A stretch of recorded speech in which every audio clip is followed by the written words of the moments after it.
Good morning, everyone, and a warm welcome to the third edition of the MNCH Expert Dialogue Series, hosted by the Foresight Institute of Research and Translation, FIRAT. FIRAT is a multidisciplinary institute working across Nigeria and Rwanda, committed to advancing public health through high-quality research, training, consultancy, and collaboration. At FIRAT, we believe that research should not sit on shelves. It should lead to real-world solutions, particularly in low and middle-income countries. Today is June 25th, 2025, and our focus is a topic of profound importance. Is preconception care a missing piece in maternal and child health strategies? Health before pregnancy matters. The time before conception holds critical opportunities to improve outcomes for mothers and children, yet it often remains overlooked in maternal and child health strategies. This dialogue explores whether preconception care is the missing link in our efforts to break cycles of poor health, reduce risks, and promote healthier generations. We are honoured to have two exceptional speakers joining us today. It is a distinct honour to welcome today's first guest speaker for our Expert Dialogue series, Dr. Adana Vivian Egwim, a highly accomplished obstetrician, gynecologist, and public health specialist. Dr. Egwim brings over 15 years of clinical experience in obstetrics, gynecology, and maternal and reproductive health. She is a fellow of both the West African College of Surgeons, FWACS, and the National Postgraduate Medical College of Nigeria, FMCOG. She also holds a Master of Science in Public Health from the University of South Wales, UK, and is currently pursuing a PhD in Public Health at UNICAF University. Her diverse professional journey spans clinical leadership, public health advocacy, maternal HIV prevention, gynecological surgery, and health program management. As a consultant obstetrician gynecologist at Nnamdi Azikiwe University Teaching Hospital, she leads a team of doctors delivering high-quality care and has been instrumental in training and mentoring the next generation of clinicians. Dr. Egwim is also a community health advocate and has led numerous cervical cancer awareness campaigns, end-period poverty initiatives, and maternal health programs. She currently serves as the state coordinator for the Society of Gynecology and Obstetrics of Nigeria and is an active member of the Medical Women Association of Nigeria and Women in Global Health, Nigeria. She has received several awards for her outstanding contributions, including the Best Consultant in Obstetrics and Gynecology at Federal Medical Center Owerri in 2022, and the Exceptional Performance Staff Award from AXA One Health in 2024. Please join me in warmly welcoming Dr. Adana Egwim.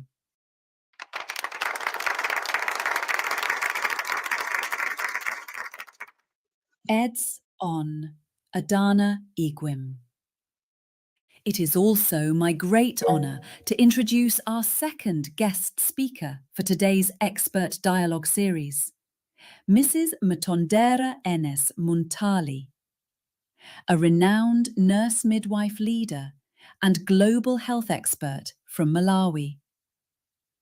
Mrs. Muntali currently serves as the Inspection and Investigation Specialist at the Nurses and Midwives Council of Malawi, where she plays a pivotal role in maintaining the quality and standards of nursing and midwifery practice across the country.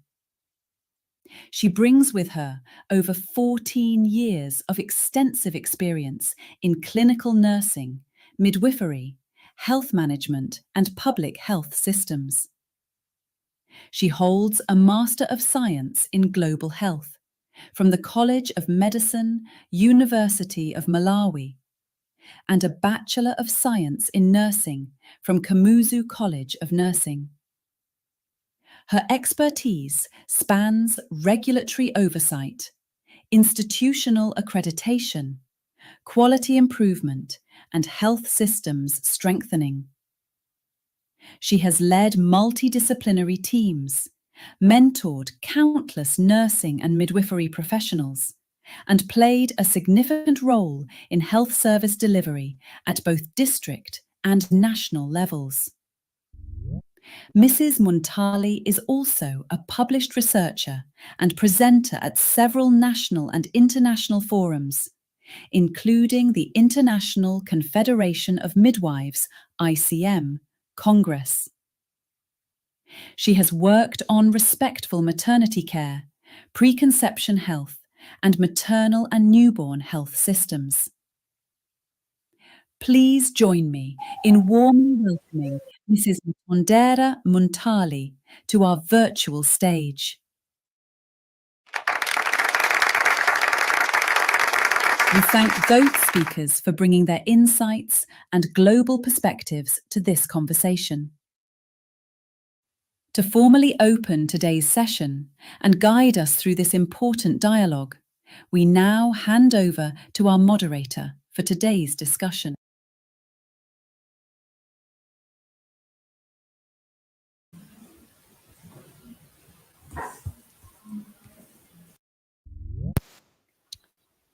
Hello, everyone. Good morning, good afternoon, good evening from wherever you are. My name is Owisanke Victor Achibo, and I'm the guest moderator for today. You're all welcome to another MNCH Expert Dialogue series with FIRAT. Oh, sorry, please. I'm trying to connect my video. It's coming up soon. Please, can you see me? Not yet, ma. Uh-oh. Uh,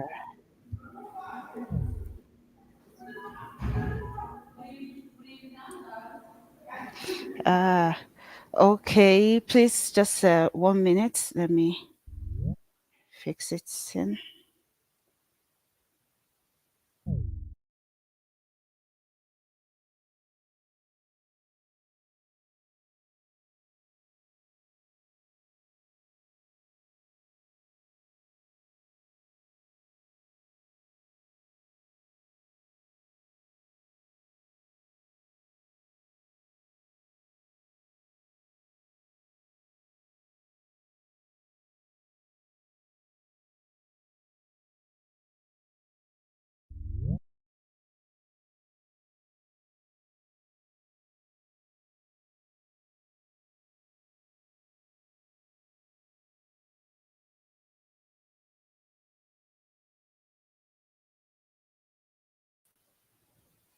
Hello, everyone. Apologies for this. I'm really having issues with my video connecting on this, but I feel we can still go on so we don't get to take too much of our time.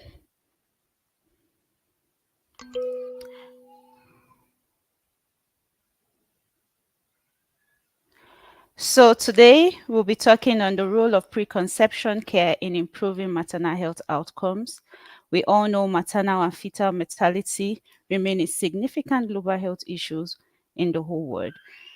Though it is being talked about, but we still need more work. We still need more voices to come out and talk, create awareness, and also implement policies. That means in all that we're doing, in all the awareness campaigns, in all the sessions, series we're hosting, we still have to reach out to the policymakers. We still need to take our voices down there so that these things can be implemented.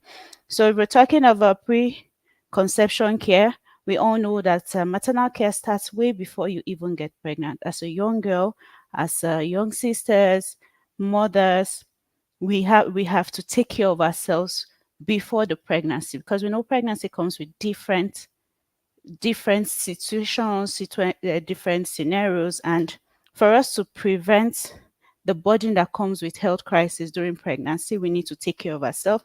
And so we can say that we're emphasizing on this essential part aspect of maternal health because we need health interventions that can improve well-being of women and couples. And so with that, we welcome our guest speakers, Dr. Welcome Mrs. Ntondera from Malawi and Dr. Adana Egwim. Thank you so much for joining us. And Thank then you. please, can you, for Dr. Adana, please can you give us a brief overview of preconception care and the importance in maternal and child health? Thank you. All right. Thank you for that. Good morning, everyone. Good afternoon, everyone. Good evening, everyone, from wherever you are listening. I'm excited to be amongst you, and I will start by introducing preconception care. Preconception care is a set of health interventions offered to women and their couple before pregnancy. And that is the simple way to explain it to the layman. However, in medicine, we try to describe it in such a way that it involves interventions that modify the biomedical, behavioral, and social aspects of health of a woman in order to achieve good pregnancy outcome. Thank you. Oh, thank you very much for that. Can we also hear from Mrs. Ntondera? How would you define the preconception care and its importance? Basically is what Dr. Vivian had said, that these are a set of interventions that you give to the women, but also their partner. And more emphasis is on the women because the more of the reproductive burden is on the women. So these interventions, they are there and are usually divided into four components where you assess the maternal uh, well-being, have vaccinations, and also counseling to offer whether it is psychosocial support that they may need, and so that you ensure that you have a viable pregnancy and you have a viable fetus at the end of the day. So yeah, indeed, basically there are interventions that you offer the women. Thank you.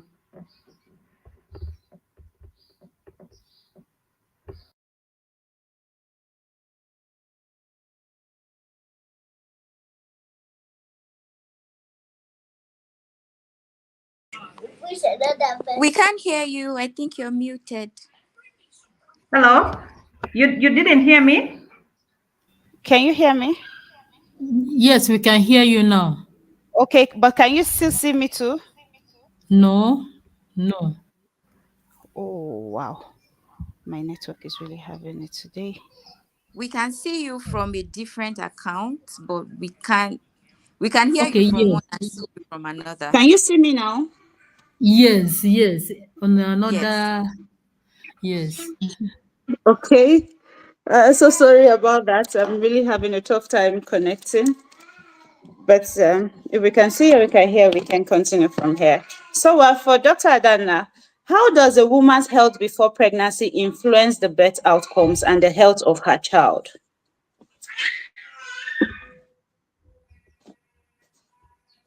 All right. Thank you again. So the question is, how does a woman's health affect the health outcome and the birth of her child?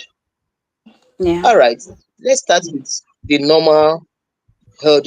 normal behavior of a woman. When we talk about a human being, we say health. Health is not just about absence of disease; it incorporates other aspects of life of the individual. That is why I would like to start from what is said to be absence of diseases for this woman.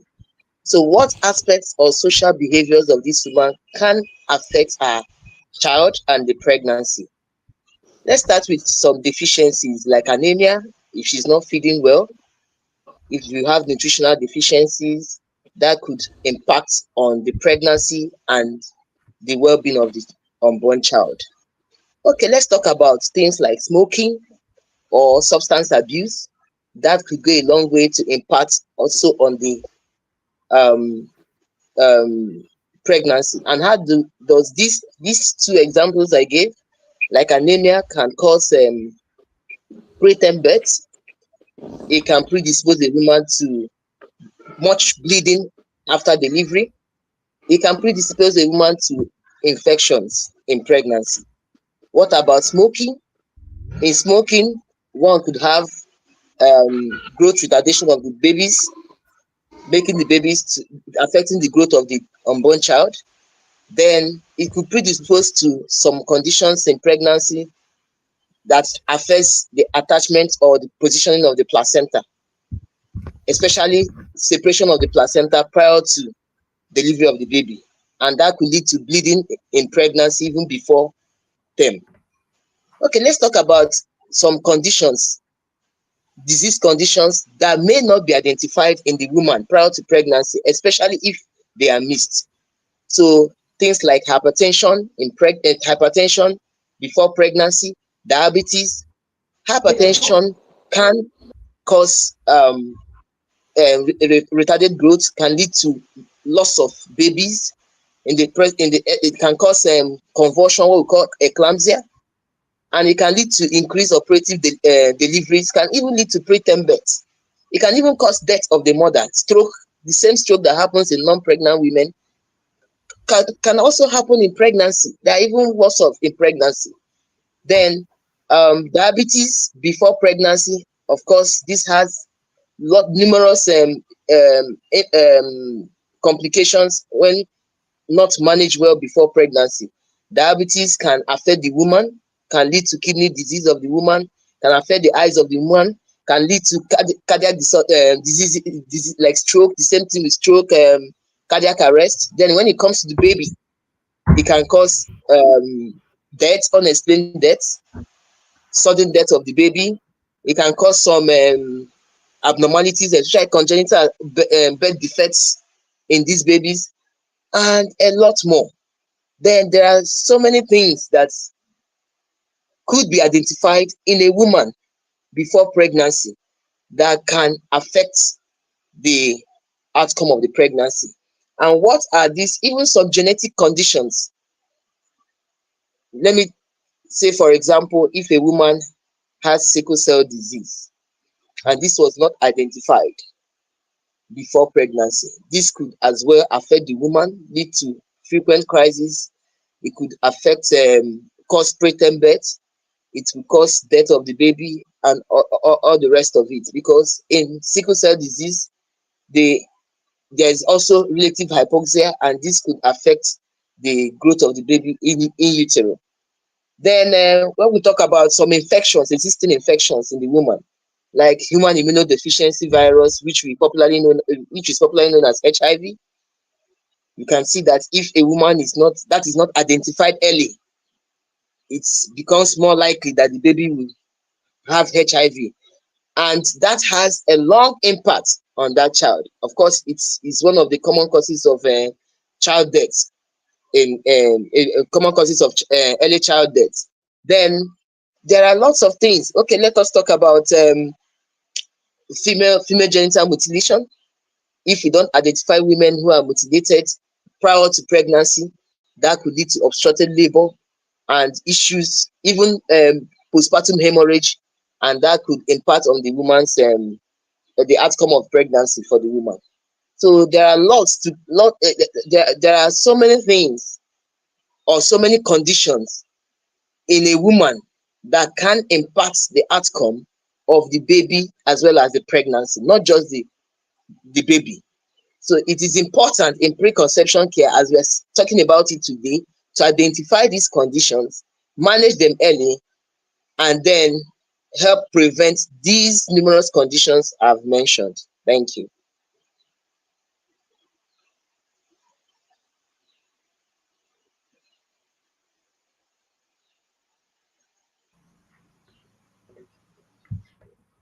Victor, I think Sorry, you are muted. Yes. Apologies. Thank you so much, Dr. Adana. That was very insightful and educative.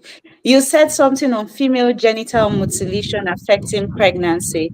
I think it's that particular one, the knowledge about it is very low because most people don't actually understand how it affects pregnancy. The awareness is how to stop it and the abuse on the human as a person.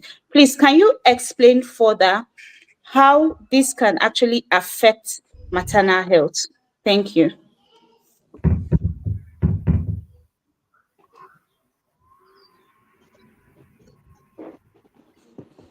Thank you so much. Female genital mutilation, we have different types, and we have the mild down to the very severe ones. Now, when it comes to complications of female genital mutilation, we have psychological complications, low self-esteem. Then some of them have they have what we call dyspareunia, pain during sex. So these two factors can actually start from the concept of pregnancy by affecting fertility. Then when you move away from there, for those who are already pregnant, of course the psychological impact continues, and that will bring us to what we usually don't visit recently, or what we are trying to revisit recently, that is mental health issues of the pregnant woman prior to delivery and then during delivery, as well as after delivery. Then when it comes to the pregnancy proper, the timing of delivery and during delivery, what happens? It's been found that for some severe types, especially when you come to type 3, where there is little or no opening in the outlets, birth outlets, which is the vagina, this can lead to obstruction during delivery. And when you have obstructed labor in these circumstances, it can lead to distress of the baby in labor, and it can lead to even death of the baby. It can also lead to perineal tears that can affect the woman afterwards. So it can lead to perineal tears, and when you have all these perineal tears, you likely have more bleeding, which is said to be postpartum hemorrhage. So those are complications of female genital mutilation prior to pregnancy, during labor, and after labor. Thank you.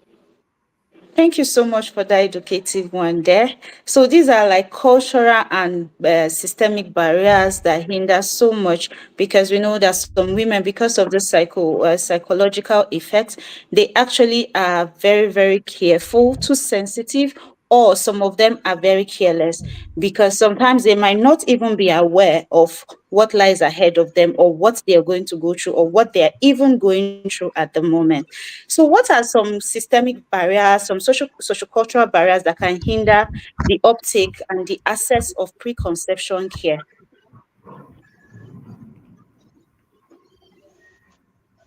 Is that for me? Yes, ma. Yes, ma. Yes, please. Okay. Let's start from awareness. Preconception care came in existence in 2013. You can see this is like 12 years down the line. And yet people are yet to come in terms, especially in low and middle income countries, with that concept called preconception care. Now, what are the barriers? I've talked about the awareness. Now, it is our duty to overcome that as health workers, to talk about preconception care. And you can see that from our own aspects, though I will go back to that later. Let me talk about the patients, the barriers that are related to the patient. Now, the patient is unaware. Even for the few that are aware, they have some challenges. Most pregnancies are unplanned. So a woman does not understand why, the average woman does not understand why she should visit the hospital before she gets pregnant. She understands that all it takes to be pregnant is just meeting with a husband And once she's pregnant, some of them believe that they should wait longer. They don't even embrace the concept of going to register after second missed period. So you now find out that generally these women present to the hospital after 12 weeks gestation, and that is when the baby would have formed. The first 8 weeks of pregnancy, we call it the period of organogenesis, formation of the different organs. So you can see that coming at 12 weeks, you're already somehow late. The baby's vital organs may have been formed to a large extent. Now, what is the other barrier? Because of the poor health-seeking behavior, there is no established wellness centers or wellness packages for these women. So they believe that it is the sick that should visit the hospital. Now, with that mentality, the sick should visit the hospital. People avoid or don't access wellness packages in different hospitals. Let me cite for an example. Some centers have set an example rather. Some centers have what we call adolescent gynecology. And what does that entail? The adolescent gynecological clinics entails counseling, prevention of sexually transmitted infection, making sure that they are up to date with the immunization, educating them on safer sex, and all the rest of that. You can see that if this uptake at this level is embraced, it will be very easy to transit to preconception care. So these are some of the barriers. Then the lack of support. In some of these our environments, even the wellness packages are paid out of pocket. And once a patient in a low and middle income country is going to pay out of pocket, it becomes difficult. So these are economic factors, and some people don't understand why they should prioritize health when they are not sick, let alone paying for it when they are not sick. So that brings us to insurance. Is it very readily available? Even if it's available, does it incorporate these aspects of wellness? So cultural behaviors. Now, in certain climes, a woman is not supposed to visit the doctor without the consent of the spouse. And for some of them, they have limited exposure to what the part of their body the doctor should examine. And this becomes cumbersome. So for those people, they have to wait for their spouses or partners to give them a go-ahead before they go to hospital. So those are a few social and cultural barriers that women face, especially when it comes to understanding and accepting preconception care. Thank you. Thank you so much, Dr. Adana. Mrs. Ntondera, please can you add something to what Dr. Adana said? Thank you. Yes, I would like to add to some of the barriers that women face. In my study, one of the greatest barriers that I found was the health workers themselves. For the women, over 50, they had the knowledge that indeed, when you're about to get pregnant, you have to be in good health. So they knew the importance of having preconception care. And unfortunately, of all those, like over 72% of those that had good knowledge, they didn't know that they had to go and seek preconception care at a health facility. All they knew was, okay, let me stop drinking, let me stop smoking if I want to get pregnant. But they didn't know that they could talk to a healthcare provider. And this comes to the greatest barrier being health workers. The health workers that are interviewed, they didn't know preconception care themselves. So they didn't know what they had to be talking to the women, because the study found that there are a lot of medias where you can educate the women about preconception care.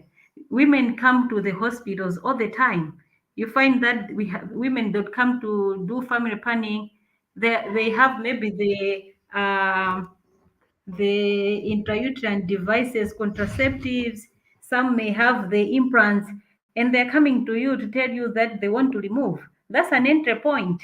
You're supposed to talk to the women about preconception, but unfortunately, even the health workers themselves, they lack knowledge. So one of also the greatest barriers to women not accessing preconception is it solely lies also in the health workers themselves, because my study also found that over 70% of the women, they had good perception about preconception.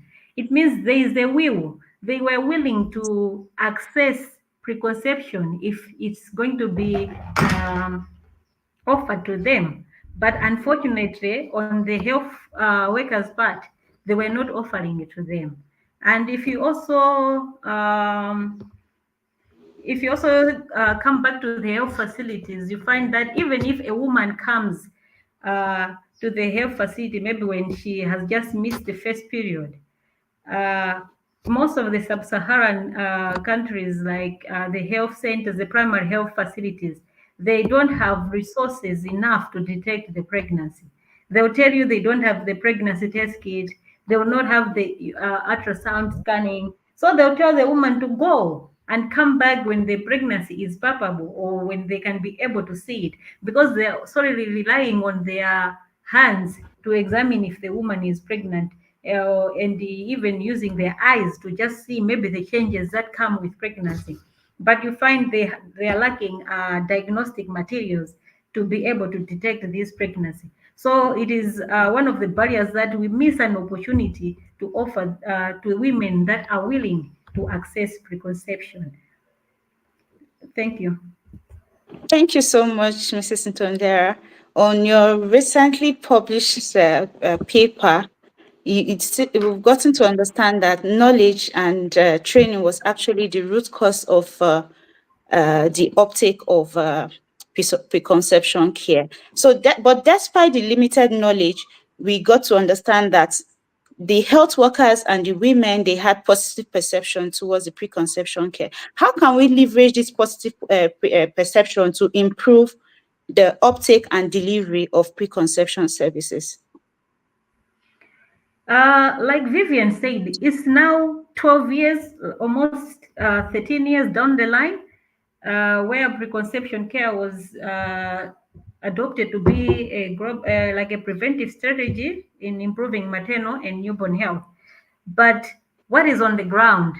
The policies. As long as you don't have an indicator to measure uptake of preconception care, the health workers will not do it. So the first thing for our policies is to have an indicator. If we have an indicator, that is already opening a doors for people because they will want to achieve that indicator. So as long as you find that in our health systems, there is no indicator to track preconception care, no one is going to be willing to offer that. Also, in our curriculums, how are we training our health workers? You find that they'll dwell much on antenatal, where they are given, for me, like I come from a regulatory body for the midwifery. So we have like competences that we want women, like the midwives, to attend before they can become midwives. You find preconception care is not there. We are starting from antenatal. We only tell them you have to check antenatal women, maybe 6 of them. There's no way it is written that you have to cancel somebody or you have to offer preconception. So as long as in our systems we are not incorporating it to be like a global consensus, so that it can open room, because people they'll be like, okay, if I give preconception care, what is it? Who is going to know? So basically, the most important thing is to have an indicator. That way, it's going to open all the rooms and doors for us, for the system to change, because everyone will be now trying to target to the indicator so that they can be able to achieve it. So that is what I can say. Okay, thank you so much. So with these indicators now, how can we tailor these interventions? Because according to your study, it also showed a strong link between educational level and the knowledge. So how can we tailor these interventions that they can, with low literacy level, they can actually accept it and include it in order to achieve preconception care? Yeah, if you see the results from my study, it showed that those that had secondary level education, which is not a lot, is somebody that has finished high school. So you find that a lot of people, they have finished maybe high school, maybe they have not been able to go to college. So it's important to strengthen education, because the more you strengthen education, it means people are going to, how they perceive things is different from somebody who maybe has not gone to school. Maybe they don't know the importance, like, okay, for me, getting pregnant is just me sleeping with my partner and I'm able to get pregnant.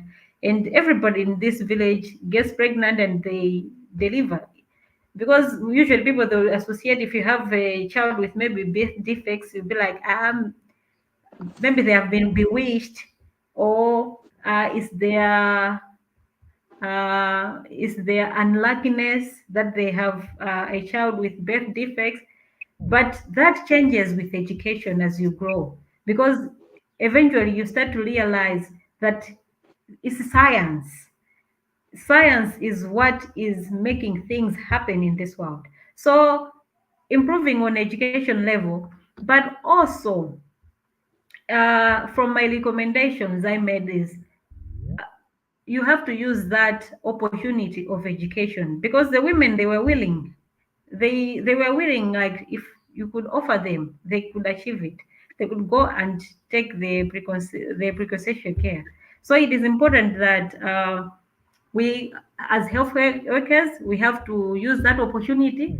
The more we educate the women and girls about preconception care, starting from the time they have achieved the reproductive health age, it means the more they are going to know about preconception, and which was a predictor for one to attend and take the preconception care.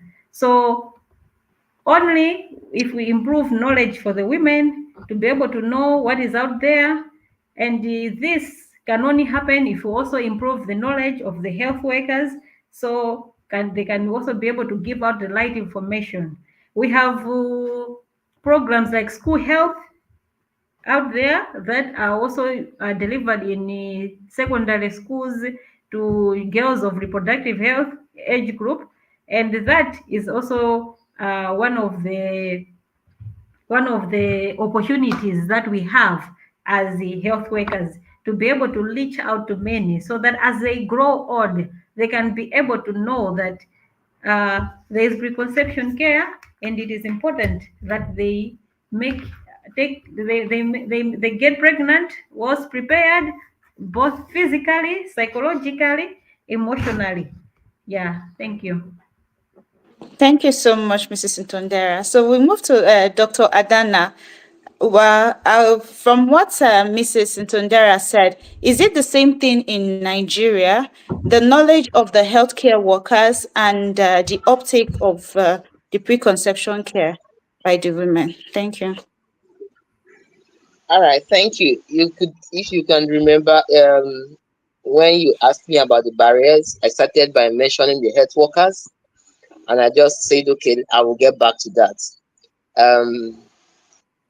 Yes, when it comes to health workers are not just the midwives and the gynecologists and the obstetricians. We're talking about everybody that works in the health sector. So the knowledge is not so good amongst the healthcare workers, and they understand what it is. Some of them understand what it is. Some of them, when it comes to translating theoretical knowledge to practical knowledge, it becomes difficult. Why? Because there is no existing plan to ensure, just as my colleague has said, to ensure that this is carried along. That is why most health workers, when they have encounter with patients, they hardly talk about preconception care. Even when they have the opportunity to discuss it at the family planning clinics, at the immunization points, especially immunization for the young girls, because some girls come in, they want to take their HPV vaccine, you can actually talk to them. Some of them come in for screening for STI, you can talk to them. Some of them come in for contraceptive advice, you can talk to them. Women visit at different points and they can actually be introduced to this package at that point. But most times, we the health workers, we are not quick to discuss these packages or these concepts to them. That is also applicable to Nigeria. However, in the recent time, efforts have been made in Nigeria by the Society of Fetal Medicine to include it as their package. So they've been trying to bring up some avenues. So we're trying to use the 6 weeks, which is usually the time people visit after delivery, to talk about plan for their next delivery. That is one point. So that at that 6 weeks, where you're introducing some vaccines that were missed during pregnancy, talking about contraception, she describes or she tells you her plan for the next pregnancy, and you can tell her when exactly she would visit the doctor before taking it. So that is the plan existed, the plan that has been laid out by this society to incorporate preconception care, because that's one of the biggest challenges is when to bring it in. Earlier on, I mentioned the adolescent clinic. Adolescent clinic seems to be a good way to bring it in. However, it's been difficult to separate the pediatric clinic from adolescent clinic in Nigeria. I'm talking about in Nigeria, because you see that the pediatrician may know about preconception care, however, may not be readily may not be quick to remind a young girl about preconception care, because it may be outside their own regular package. So most of these people from age 0 to almost 18, they tend to visit the pediatrician. So people are yet to understand that when you reach adolescence, you should also visit the obstetric unit. Thank you. Thank you so much for that. So is education also a factor, a limiting factor in Nigeria too? Yes, generally for all obstetric interventions, we found that based on different research work, that the more educated a woman is, the more likely she understands the different concepts, including preconception care, and the more likely she will accept it. So most complications and we have in obstetrics stem from lack of awareness, and is usually due to the fact that that group of women appears to be or fall into the category of uneducated. So education plays a key role, and we also keep on advocating for training, educating and re-educating these women on these different concepts, including the preconception care, so that we achieve better outcomes for the baby as well as the mother. Thank you. Thank you so much, speakers. This has been a very educative one. Please, if you have any questions, you can drop it in the chat box so that we can access. We'll get to the end of it so that we can ask the speakers and they give us good insights on that. So to bring us towards the end of this discussion, so Mrs. Ntondera, in what ways have policies and advocacy driven the integration of preconception care in Malawi? Pardon, can you ask that again? Okay, let me rephrase. In what ways has policies, is there a call to action for government institutions, or is there a policy that has actually helped to drive this preconception care in Malawi? Okay, thank you. There are talks and calls for preconception care, and the reproductive health directorate that is under the Ministry of Health, they have put it in their package that preconception care has to be offered to the women before they can get pregnant. But I think one of the challenges that I keep alluding to is of not having indicators. Yes, the package they may be there, and you can distribute it to people that it is important that you offer women preconception care when they want. But what is going to drive that to make health workers to want to give the women preconception? Having indicators to be able to measure, because if you're able to measure, then you can be able to know that if people are accessing it or if people are not accessing it, so that you can be able to replan. But as long as you do not know what is happening out there, you only just have a package as a reproductive directory to say women are supposed to be offered preconception, but you don't know if they are being offered or if they're not being offered, then how do you know if you are achieving anything? So I think basically that challenge that is there is not having indicators, but we have the package that assists midwives and health workers to be able to offer preconception care to women. Yeah, thank you. Okay, yeah, we'll move to Dr. Adana.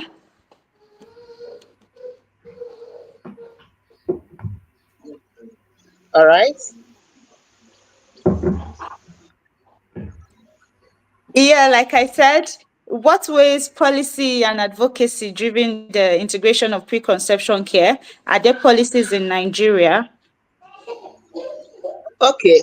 We have the similar challenge. You know that this, just as I mentioned earlier, this thing has been talked about since 2013, and the World Health Organization encouraged different countries to adapt policies according to their local protocols to incorporate preconception care. However, um, of course, because we've been bewildered with so many other issues, there is no existing policy when it comes to indicator for measuring how far we've gone since that 2013. We in Nigeria, we embraced the package, we started talks, but there is nothing measurable. So the important, just as my colleague mentioned, you can't come and say that you have achieved 60% of that coverage. You can't say that you have gone how many way forward. You can't say that.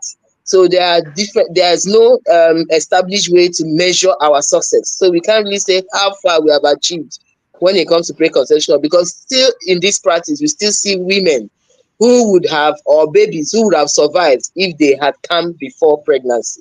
So this is still a challenge in Nigeria. Thank you. Thank you so much. So on closing, can you give us policy recommendations for preconception care in low and medium income countries, and can give us your closing remark too on that? Okay, for every policy, it's usually good to identify the problem, the magnitude of the problem, and then set out a group of stakeholders. So it should be a laid down plan. So what are we going to do? We should make sure that stakeholders are involved, the community, the health workers, the government, then the women, people that will represent the women. Now, that is the first step. Then this concept should be brought down using different media so that the community will understand it, because we are still talking about it in the health setting.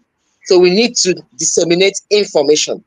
Either using the social media platforms, set up platforms, because I think in the recent time has been a viable means of educating women. Most times you may not see them in the hospital, but once you use these social media platforms, they will likely get the message, will likely get across, you likely achieve your aim of in that particular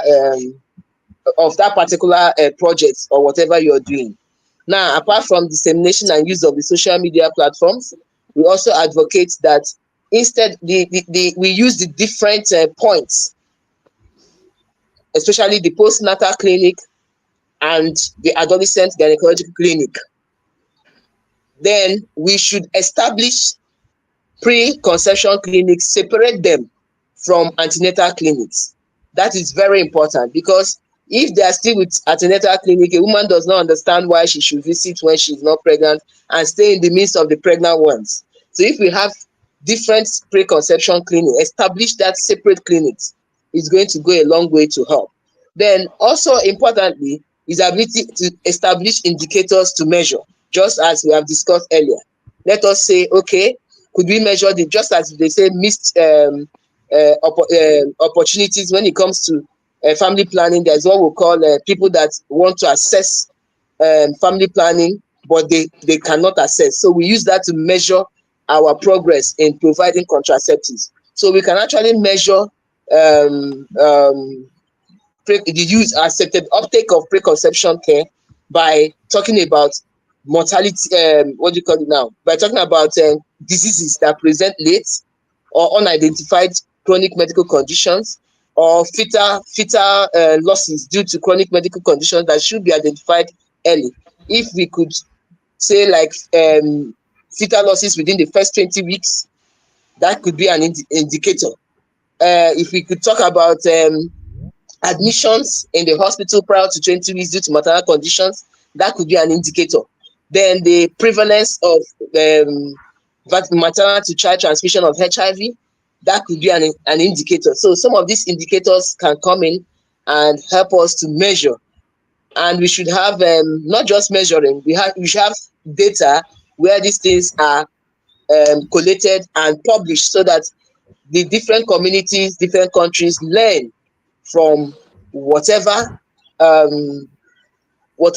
actions being carried out in their different settings that is helping the other countries in achieving whatever goals. Thank you very much. Thank you so much for those recommendations. Mrs. Ntondera, can you give us policy recommendations that we can actually implement too?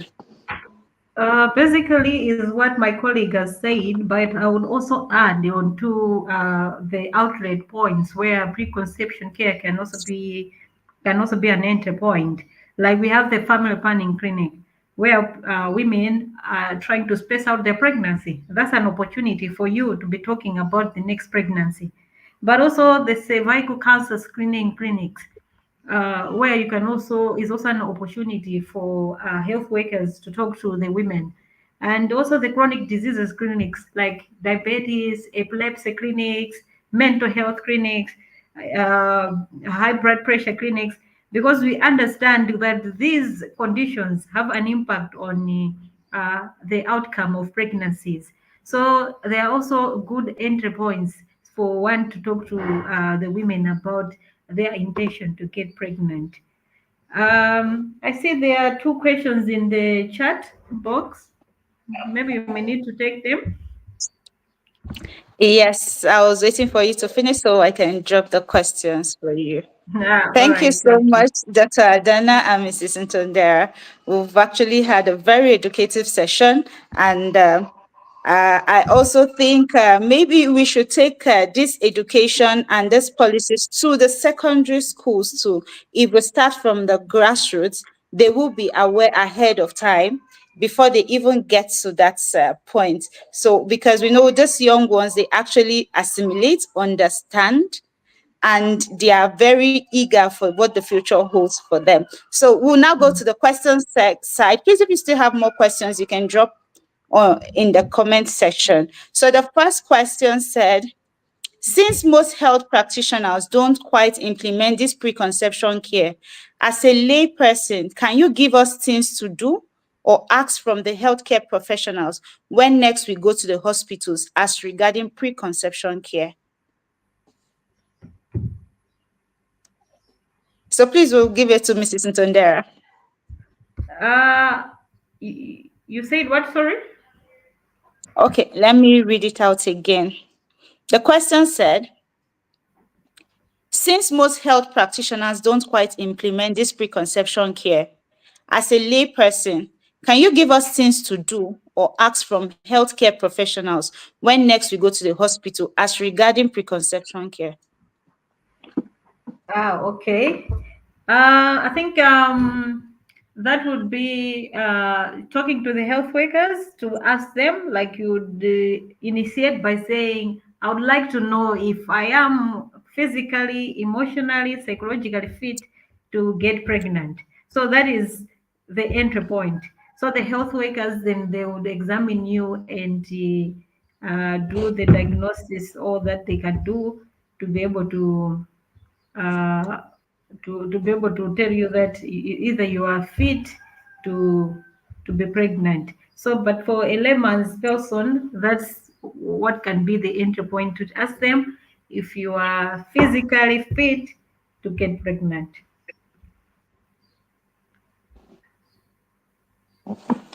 Okay, to Dr. Adana, please can you give a little response to the question?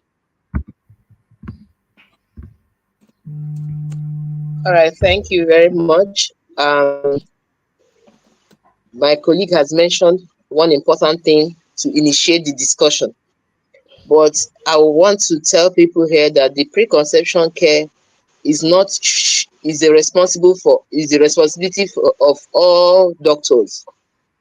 Now, once you visit a doctor and you think you're ready for pregnancy, you can initiate the discussion. If there is anything existing, you can ask your doctor if you are ready, if you are fit for pregnancy, just as she has mentioned. Then, if there is nothing existing, you can ask doctor, is there any other thing I can do to make sure I achieve pregnancy or avoid complications because I'm planning pregnancy? So you can also request to see any specialty, especially if you have some conditions. Assuming you're diagnosed as to be diabetic, you can actually want to meet your endocrinologist and ask same questions. So that is the point. The point to visit your physician. It must not be a gynecologist. The person must not be an obstetrician. It must not be the midwife. Once you visit a health worker and you think you're ready for pregnancy, kindly initiate that discussion. The challenge we have, as we earlier said, is that there is no designated preconception clinic, which we are saying that is important for us to have, because once you say that kind of thing to any health worker and there's a designated clinic, most times they want to refer you to that clinic. However, there are no designated clinics called preconception clinics. So it is the duty of every doctor, every physician, every health worker to offer that package. So once you initiate that, I think the doctor will be able to direct you appropriately depending on your specific circumstances. Thank you. Thank you so much. I hope we answered the question. If you're not clear, you can still ask your questions. Please, you can actually unmute yourself, raise your hands to if you have any contribution or questions to ask. Then we have the second question. It says, is there a possibility of doing PCC via telemedicine where you consult a doctor online in case of local doctors or health providers are unavailable to help? We'll start from Mrs. Ntondera. For Malawi, we have what we call chipatala chapa phone. That means a hospital via a phone, where you can be able to talk to somebody. But for preconception care, you can only be able to address a few things just using the questions via a phone. You still need a physical exam because you are going to get pregnant. Therefore, we are trying to determine if your body is physically fit to be able to go through such. For psychosocial support, like if you are experiencing physical abuse, it's not difficult to talk to somebody, maybe online, but you may also still need to have the physical the physical examination. For us, what in Malawi we do, if you're talking to somebody via the Chipatala Shapa phone, they refer you to the right person, like near you, where you can be able to get the type of service that you're requesting for. Yeah, thank you.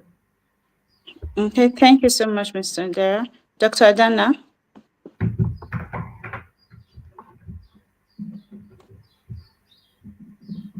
Hello, Dr. Adana. Right. Yeah, thank you so much for that. I think since the era of COVID, telemedicine became a very strong tool in disseminating and trying to contact disseminating information and trying to contact the patient, and the patient trying to contact the doctors and vice versa. So in Nigeria is in existence. There are different packages in different hospitals. There are contact centers. There's something in Nigeria we are doing now, which we call CMONC, like an obstetric intervention, like a tool we give to people that may not be able to afford it based on certain criteria. So there are different contact centers. There are different communities. They have different contacts. So you don't need necessarily, once you call that phone number, the person will call the hospital and then you interact with the hospital. That is down to the community. Then you can also access the clinical care coordinators for you to call the clinical care coordinators for you to speak directly to your physician. That is for the teaching hospitals. Then for some private hospitals, private settings in Nigeria, they have well-established telemedicine in such a way that you consult your physician.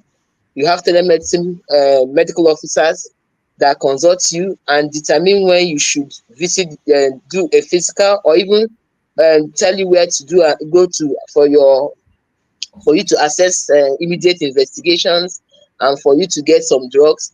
And then the same medical officer will decide on when to move you to the hospital if the need arises.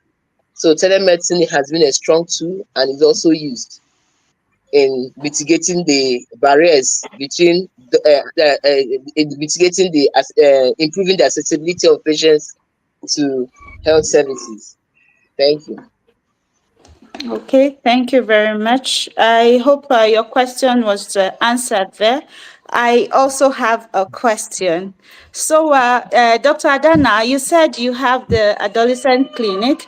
I want to ask, do you have a specific mental health program for the pregnant women, maybe during antenatal or in this adolescent clinic? Okay. What we do is to incorporate their health talk and health education during the antenatal classes. That is when they meet the mental health counselors and some of the midwives, the psychiatric nurses. Those are the ones that come there to educate them. For those, for some, usually at the end of that education, they usually give them some forms to fill.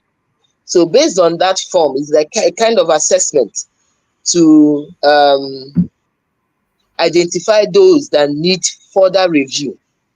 So once you are identified, they are moved to the psychiatry or psychological clinic for further evaluation and care.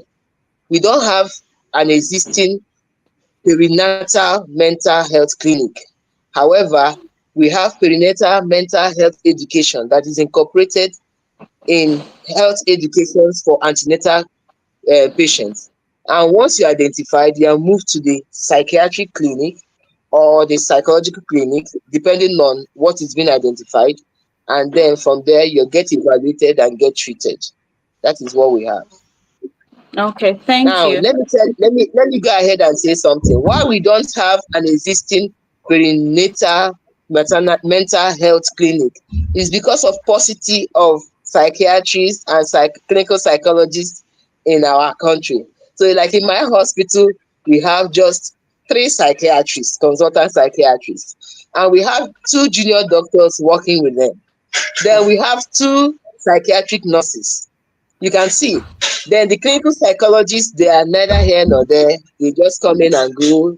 They stay. They don't usually stay for too long, probably because of the brain drains issue. So in that setting, it will be difficult for you to have a separate perinatal mental health clinic for these women. But it's an important thing to have, actually. Thank you. Thank you so much, Dr. Adana. So, Mrs. Intondera, in Malawi, is there a mental health program for pregnant women to provide psychosocial support? No, we don't have. Actually, it's part of my study. I have like a study that I want to do on the maternal mental health, in where I also noticed that there's a very big gap when it comes to maternal health and mental health. So you find that these are issues that affect our women, both before they conceive, but also even after they conceive. We have a lot of maternal mental health issues that are on the rise, but you find that there is nowhere where we are addressing it as a nation. So yeah, we currently don't have. Okay, thank you so much. We have someone raising hands. Dr. Bisala, please, can you go ahead and ask your questions? Thank you so much, our guest speakers and the moderator. It's been an insightful session, really. I was just wondering about preconception care, really, because I would say that going by social media accounts, sometimes you see people have these Twitter trends where a lot of people are talking about PCOS and how it's become a very huge issue in this day and time. So I was just wondering, many people, maybe even the first time they have something like PCOS is when they're married, they're trying to get pregnant, or some know and they already have accepted their fate that they will have issues.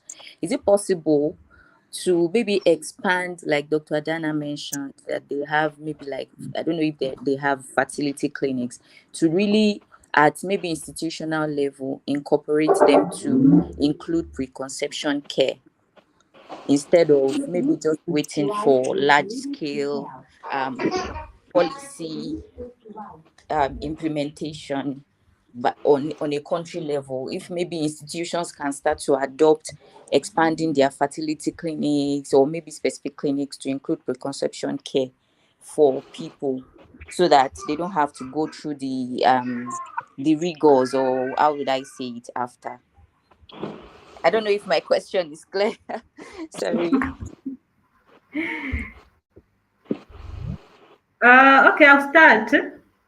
Like for example, in Malawi, it's easier to for such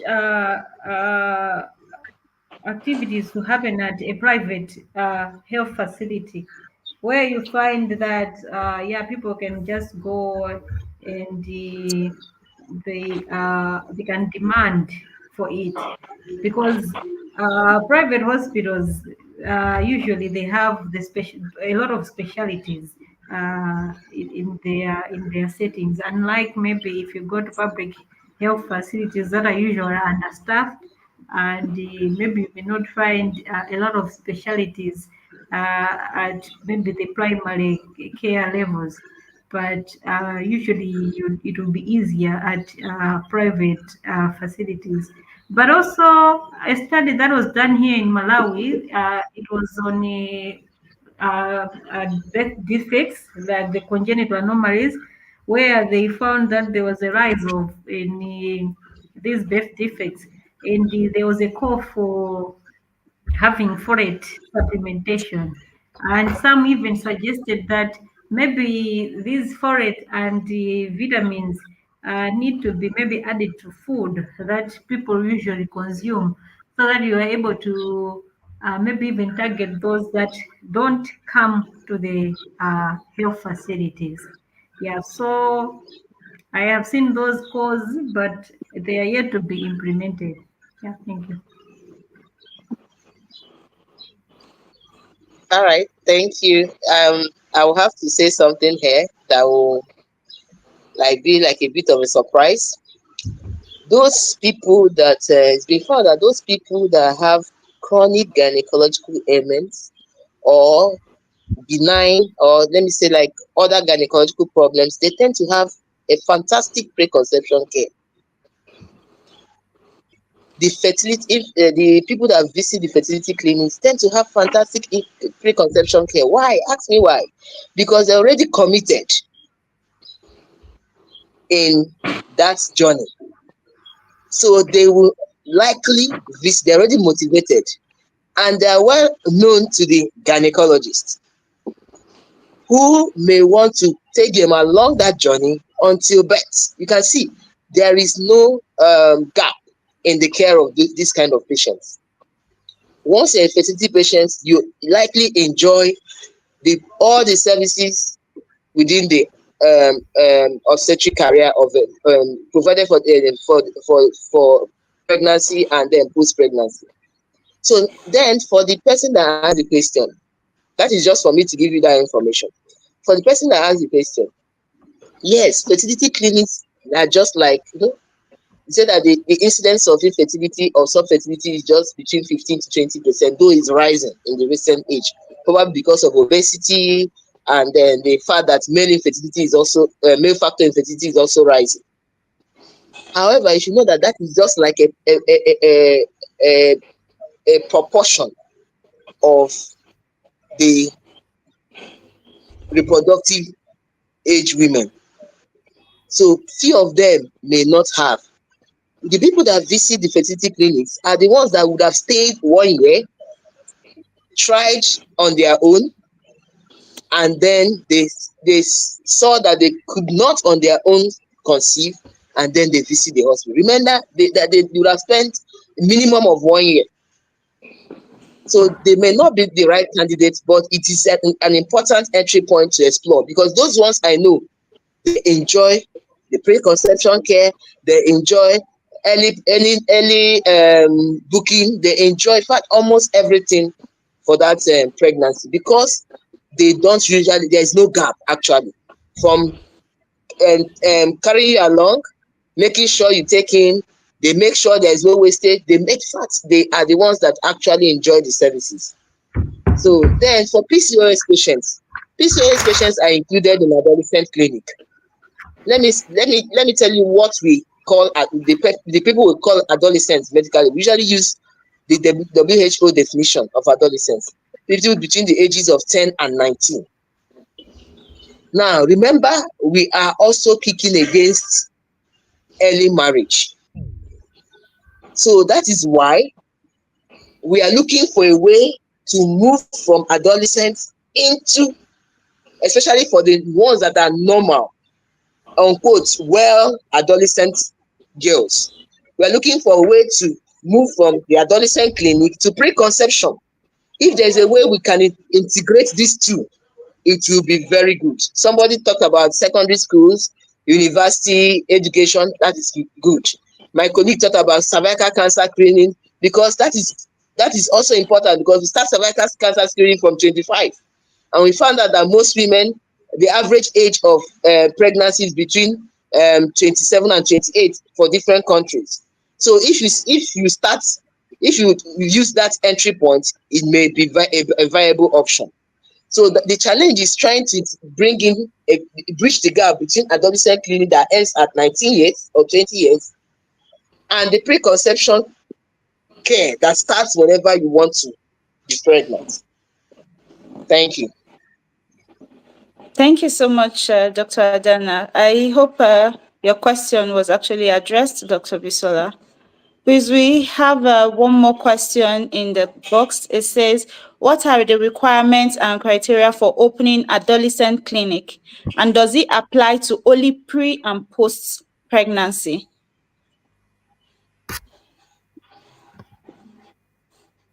I think that will go to Dr. Adana, because you talked about the adolescent clinic.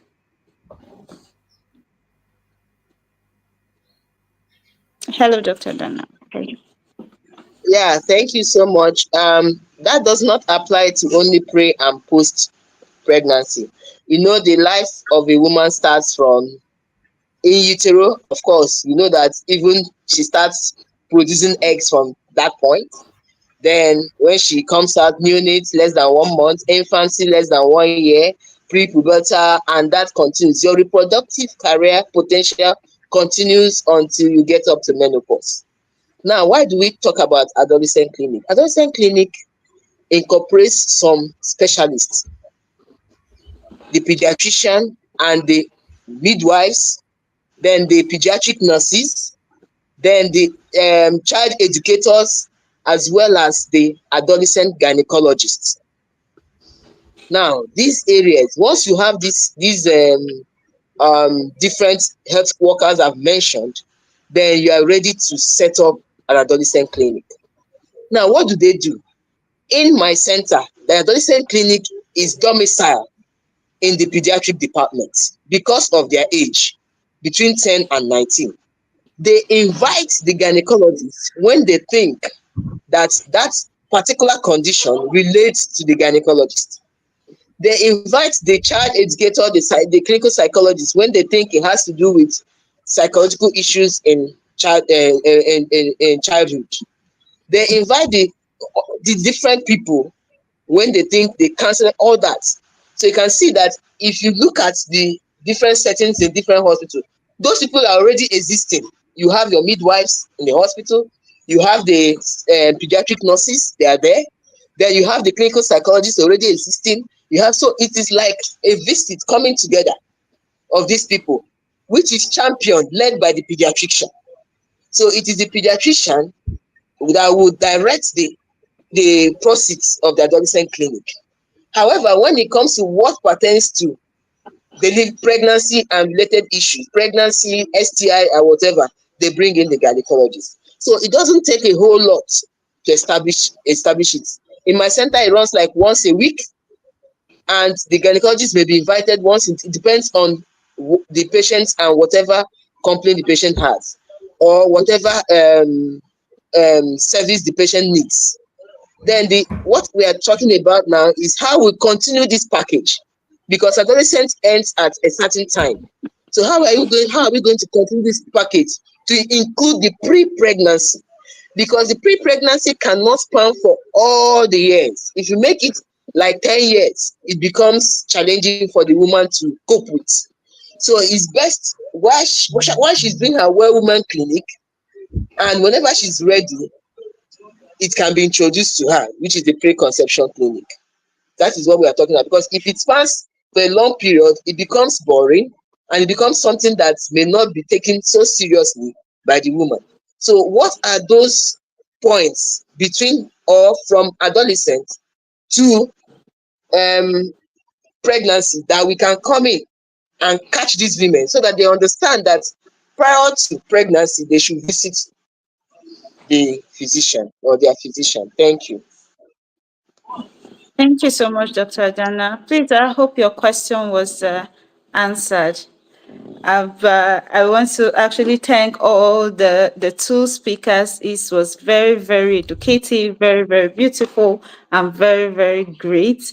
As we work towards improving maternal health outcomes through preconception care, we should actually understand that maternal health begins before pregnancy and not after you're pregnant already. This preconception care is powerful, is a cost-effective care that can actually support women. It will lead to healthier families and communities, and that is our aim, and that is our focus. So thank you so much, everyone, for joining our session for today. Our next session is going to hold in July, and the topic will be from contact to quality, scaling up antenatal screening and services in low and medium income countries. And tentative date will be July 11th or 25th. And please, if you've not registered, do so that you can get mails and messages from this channel. And also, if you want the recording or replay of this session, is actually available on the YouTube channel. So with this, we say thank you very much. Thank you, our speakers. Thank you, our participants. We're very grateful today, and have a lovely day. Good evening, good morning, good afternoon, wherever you are. Thank you.